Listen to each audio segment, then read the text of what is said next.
नमस्कार, मी सहयोगिता आणि आपण पाहत आहात विदर्भ सत्यजित लाईव्ह न्यूज। पाहूया आजची विशेष बातमी। आपण पाहत आहात विदर्भ सत्यजित लाईव्ह न्यूज। आमचे मुख्य संपादक उद्धव फंगाळ यांनी दिलेल्या माहितीनुसार मेहकर शहरातील रामनगर येथे श्री स्वामी समर्थ आध्यात्मिक केंद्र असून या केंद्रामध्ये दररोज विविध आध्यात्मिक कार्यक्रम राबवण्यात येतात। सध्या या केंद्रात जवळपास 1000 महिला पुरुष पारायण करत आहेत। या केंद्राबद्दल विदर्भ सत्यजित लाईव्ह न्यूजचे मुख्य संपादक उद्धव फंगाळ यांनी माहिती घेतली।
नमस्कार, मी उद्धव फंगाळ। आपण पाहतात विदर्भ सत्यजित लाईव्ह न्यूज। आपण आज आहोत मेहकर शहरातील रामनगर या भागामध्ये। इथं श्री स्वामी समर्थ आध्यात्मिक केंद्र आहे, दिंडोरी प्रणीत आहे। गेल्या अनेक वर्षापासून या ठिकाणी विविध आध्यात्मिक आणि धार्मिक कार्यक्रम होतात। काही महाराज मंडळी आणि या ठिकाणी जे कार्य करतात किंवा देखरेख करतात किंवा एक संस्कृतीचे धडे देतात, त्या संदर्भात काही मंडळी आपल्यासोबत आहे। आपण त्यांच्यासोबतच काही गोष्टी बोलूया। नमस्कार। श्री स्वामी समर्थ। काय नाव आहे आपलं? रामेश्वर खनपटे। हे श्री स्वामी समर्थ केंद्र आहे संत प्रणीत। किती वर्षापासून येतं? इथे गेली 15 ते 16 वर्षापासून कार्य आहे। बर, काय कार्यक्रम असतात, नेमका उद्देश काय? सध्या महत्त्वाचं, सध्याच्या या युगामध्ये संस्कृती जपण्याचं कार्य सगळ्यात महत्त्वाचं ठरलेलं आहे। आणि खेड्यागावामध्ये आध्यात्मिक जी अंधश्रद्धा आहे, की अंधश्रद्धेला कुठेतरी फाटा देऊन खऱ्या देवाची ओळख करून देण्याचं या नियोजन आहे। आज ब्रह्मीभूत पिठले महाराजापासून मोरे दादा, त्यानंतर गुरुमाऊली, त्यांचे 3 सुपुत्र, याच नियोजनामध्ये तळागाळातल्या लोकांना देवाविषयी जो अविश्वास निर्माण झालेला आहे, तो विश्वास परत पुन्हा मिळवण्यासाठी आणि खरोखरच गावागावामध्ये लोक खूप मोठ्या अडचणीत आहेत।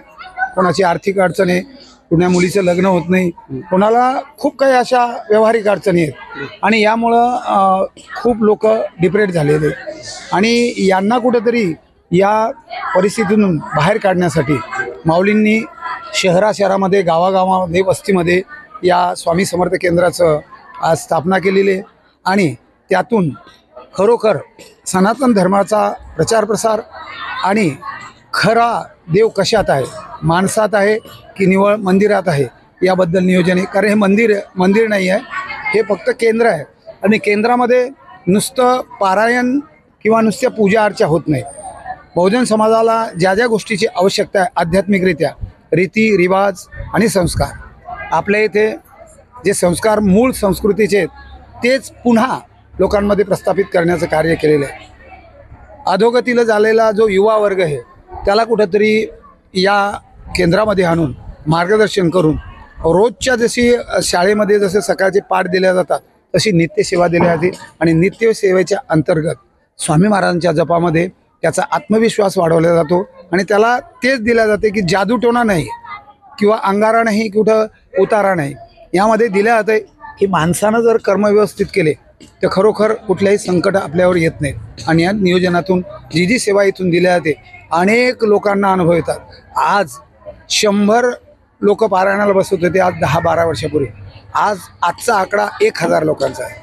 आणि या कारणामध्ये सकाळी 4 वाजता एवढ्या थंडीतमध्ये उठून काही अपेक्षा नाही, जेवण नाही, खावण नाही, कुठं प्रसादाचं नियोजन नाही, 5 वाजता पारायणाला येऊन तळागाळातले किमान 10 ते 12 वर्षाची मुलंसुद्धा पारायणाच्या या अपेक्षेने इथे येतात. पारायण करून 8 वाजता आरती घेऊन घरी चालल्या जातात. कुठलंही जेवण खावण किंवा कुठल्याही पद्धतीचा हे दिल्या जात नाही. फक्त दत्त जयंती शेवटच्या दिवशी महाप्रसाद असतो. आम्हाला सगळ्यात जास्त ज्ञानदानाचं महत्त्व इथे दिलं जाते. अशा प्रकारे इथे कार्य चालतं. काय नाव तुमचं? रवी अप्पा वाजगे. काय सांगाल तुम्ही स्वामी समर्थ केंद्राबद्दल? हे मेहकरचं एक भूषण झालेलं आहे आणि रामनगर मधलं एक आध्यात्मिक ठिकाण म्हणजे मेहकरची शान आहे सध्या. इथले प्रतिनिधी रामेश्वर खनपटे यांनी फार म्हणजे मोठा पुढाकार घेऊन नवीन नूतन वस्तू फार जबरदस्त तयार झालेली आहे. याच्यामध्ये स्थानिक आमदार संजयजी रामूरकर यांचं फार मोठं श्रेय आहे. आणि इथले जे कार्यकर्ते आहे हे फार मनात तन धना मनापासून चांगली सेवा करतात. आणि विदर्भामध्ये 1 नंबरचं आध्यात्मिक केंद्र हे मेहकरचंच सध्याच्या परिस्थितीमध्ये आहे. आणि या केंद्रामध्ये पूर्व म्हणजे अजून बऱ्याच राहिलेलं काम पूर्ण होईल आता. बरं, या कार्याला सगळ्यात महत्त्वाचं आहे नवीन कुठलाही आध्यात्मिक कार्य करत असताना एक राजकीय सामाजिक आधार सगळ्यात महत्त्वाचा आहे. आणि तो आधार प्रथमतः आम्हाला आमदार साहेबांचा लाभला. त्यानंतर आमची जी सेवा समिती आम्ही स्थापन केली, आमदार साहेब अध्यक्ष आहेत त्याचे. कोणते आमदार? आपले डॉक्टर संजयजी रायमुरकर साहेब. तर यांनी हा पुढाकार किंवा सपोर्ट करून आम्हाला खूप मोठं मोलाचं सहकार्य केलं. आणि आम्ही ही समिती स्थापन करून आमची समिती अशी आहे की कुठल्याही प्रकारचा आमच्या या कार्यामध्ये हस्तक्षेप न करता आम्हाला ज्या ज्या गोष्टीची आवश्यकता असेल ती गोष्टी आम्हाला प्राप्त करून देते. आणि नियोजन महत्त्वाचं आहे की कोणाचंही भांडण तंडण किंवा कुठे हिशोब याचा कुठेही नियोजन येत नाही. आत्तापर्यंत कुणालाही असा आमच्या या कार्याबद्दल कुठेही कंप्लेंट आत्तापर्यंत नाही. आणि नियोजन खूप चांगलं आहे. आम्हाला ज्यावेळेस सहकार्य लाभतंय खरोखर सगळ्या रामनगर वासियांचं किंवा सेवेकरांचं भरपूर सहकार्य आहे. आर्थिक नियोजनमध्ये स्वकष्टार्जित जो पैसा आहे प्रत्येकानं 50,000पासून लाखापर्यंत याच्यामध्ये योगदान दिलं. कोणीही कुठल्या गोष्टीचं नाव कुठं रेखाटण्याचं नियोजन केलं, अपेक्षा केली नाही. कुठलंही देताना कुठं मला पावती किंवा मला कुठेतरी असं माझं नाव रेखाटावं अशा पद्धतीचं कार्य केलं नाही. फक्त समर्पण भाव असल्यामुळं ही वास्तू एवढी मोठी उभी राहिली. आणि प्रत्येकाचं सहकार्याशिवाय ही वास्तू उभी राहत नाही कुठली. आणि त्याच नियोजनानं आज या वास्तूमध्ये कोणा एकाचा सहभाग नसताना सर्व धर्म तिळासारखा प्रत्येकाचा स्वभाव आहे. आणि महत्त्वाची गोष्ट, जात धर्म कुठलाही पाळला जात नाही. आम्हाला मुस्लिम चालतो, बौद्ध चालतो, मातंग चालतो. कारण इथे एकाच रेषेत सगळे 18 बगड जातीचे एकाच रेषेमध्ये चालतात. माऊलींचं पहिलंच म्हणणं आहे की जातीपेक्षा सगळ्यात माणूस महत्त्वाचा आहे. देव नंतर, माणूस आधी दिसतो. त्यामुळं माणसाला माणसापर्यंत वागवा, तोच देव तुम्हाला वाटेल. बातमी आवडल्यास लाईक करा, शेअर करा आणि सबस्क्राईब मात्र नक्की करा.